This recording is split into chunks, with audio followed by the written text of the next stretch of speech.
थंडीमध्ये गरमागरम असा मसाला चहा पिण्याची मजाच काही और असते। आज असाच चहाचा मसाला आपण बनवणार। त्यासाठी लागणारं साहित्य: 1 चमचा बडीशेप घेतली, 1.5 ते 2 इंचाचे 3 दालचिनीचे तुकडे घेतले, 1 चमचा लवंग घेतली, 1 चमचा काळी मिरी, 4 चमचे हिरवे वेलदोडे घेतले, सुंठ घेतले, सुंठाचे 2 तुकडे घेतले, एक मध्यम आकाराचा जायफळ घेतलेला आहे, थोड्याशा 15 ते 20 गावरान गुलाबाच्या वाळलेल्या पाकळ्या घेतल्या। याने चव पण छान येते आणि स्वाद मस्त लागतो।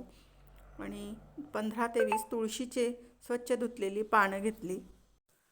सुंठ हलकासा कुटून घेतला, म्हणजे त्याचे बारीक तुकडे करून घेतले, आणि जायफळही आपण बारीक कुटून घेतलं म्हणजे भाजायलाही चांगलं जाईल। तर एकीकडे गॅसवर कढई गरम करून घेतली। यामध्ये सुरुवातीला दालचिनीचेही तुकडे करून घेतले ते टाकून दिले। यानंतर लवंग, मिरी अगदी कमी गॅसवर 1-2 मिनटं भाजायचं आहे। यानंतर तुळशीची पानं घालायची, हलकीशी ओलसर असतील तर चांगले, त्यातलाही ओलावा कमी होऊन जाईल।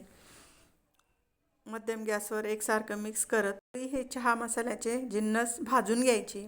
यानंतर राहिलेलं जे साहित्य होतं, सुंठ, जायफळ, तेही यामध्ये टाकून द्यायचं। पण एका साईडला तुळशीची पानं करून हलकीशी मिक्स करत चांगली भाजून घ्यायची, म्हणजे त्यातला ओलावा राहणार नाही आणि त्यामुळे नंतर मसालाही आपला खराब होणार नाही। म्हणून अगदी 2 मिनटं छान मध्यम गॅसवर सगळे मसाले भाजले। यानंतर सुंठ, जायफळ आणि गुलाबाच्या पाकळ्या आणि बडीशेप हे सगळं आता एकत्र करून अजून 1 मिनटं हलकंसं भाजून घेऊयात। मध्यम ते कमी गॅसवरच हे सगळे भाजायचे आहे आपल्याला, अगदी जळायलाही नको। आणि मंद गॅसवर छान असा अरोमा याचा येतोय, छान सुगंध येतोय। आता तुळशीची पानं ही छान कडक झालीत, म्हणजे त्यातलं जे मॉइश्चर होतं ते सगळं निघालं। थंड झाल्यावर एका मिक्सर जारमध्ये टाकून याचं छान बारीक पावडर करून घ्यायची। अगदी मध्यम अशी ही झाली तरी चालेल, खूपच बारीक व्हायला पाहिजे असंही नाही। मसाला आपला इथे तयार आहे।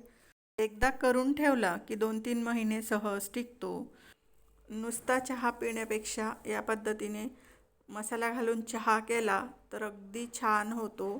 आणि विशेष म्हणजे यामुळे आपल्या शरीरालाही भरपूर असे फायदे आहेत।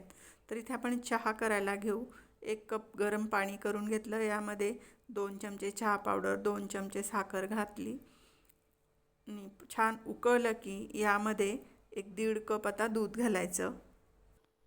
आणि चहा चांगला उकळायला लागला की मगच आपण यामध्ये पाव चमचा फक्त हा मसाला घालायचा। 2 ते 3 कपासाठी अगदी पाव चमचा चहा मसाला आपण इथे वापरलेला आहे। अगदी कमी गॅसवर थोडीशी 2 मिनटं हा चहा उकळून घ्यायचा।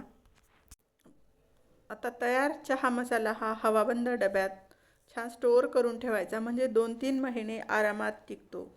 आता 2 मिनटं आपला चहा छान उकळून झालेला आहे। आता याला गाळून घेऊयात।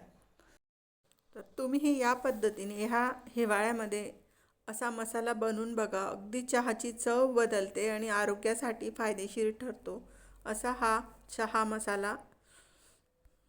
बाहेर मिळणारा अमृततुल्य चहामध्येही याच पद्धतीचा मसाला बनवून ते घालतात।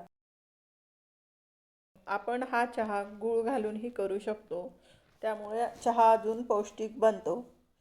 तर तयार आहे आपला गरमागरम वाफातलेला मसालेदार चहा। व्हिडिओ आवडला असेल तर लाईक, शेअर आणि सबस्क्राईब जरूर